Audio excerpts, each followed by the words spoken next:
दोस्तों नमस्कार। क्या इनकम टैक्स पर्सपेक्टिव से बहुत सारे सेविंग बैंक अकाउंट रखना प्रॉब्लमेटिक हो सकता है किसी करदाता के लिए? ये एक बड़ा इंटरेस्टिंग क्वेश्चन इन दिनों मेरे समक्ष आया।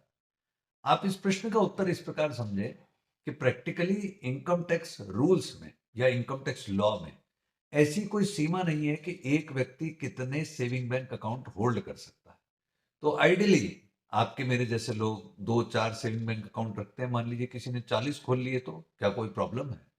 मैं इसको प्रॉब्लम नहीं मानता कि आपने कितने सेविंग बैंक अकाउंट होल्ड किए। हालाँकि प्रैक्टिकली सेविंग बैंक अकाउंट सीमित होने चाहिए क्योंकि बहुत ज़्यादा सेविंग बैंक अकाउंट किसी पर्पज़ को जनरली सॉल्व नहीं कर सकते। पर हाँ, फिर कहूँगा कि इनकम टैक्स पर्सपेक्टिव से कितने सेविंग बैंक अकाउंट हो सकते हैं इसकी लिमिट तय नहीं है। पर आप उन सेविंग बैंक अकाउंट को ऑपरेट कैसे करते हो वो इंपॉर्टेंट है। आप क्या उन सेविंग बैंक अकाउंट में फ्रीक्वेंसी से कैश डिपॉजिट करते हैं तो प्रॉब्लम हो सकती है। आप उन सेविंग बैंक अकाउंट में वॉल्यूम ऑफ ट्रांजैक्शन क्या कर रहे हैं, वो किस बिज़नेस से रिलेटेड है। और ये मत समझिएगा कि अगर आपने सारे ट्रांजैक्शन चेक्स के थ्रू ही करे हैं या आरटीजीएस, एनईएफटी से करें तो कोई प्रॉब्लम नहीं है।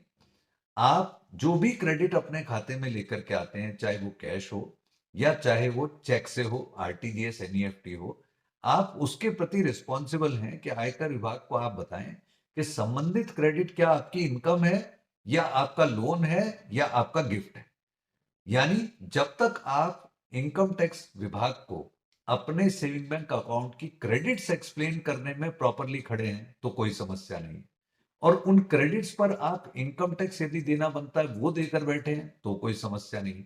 लेकिन जैसे ही आप किसी क्रेडिट का सोर्स बताने में नाकाम रहेंगे, वहां इनकम टैक्स डिपार्टमेंट आपको घेर सकता है। तो आई होप ये जो एडवाइस मैंने इस शॉर्ट के थ्रू आपके समक्ष रखी आपके लिए लाभप्रद रहेगी। Thank you. जय हिंद।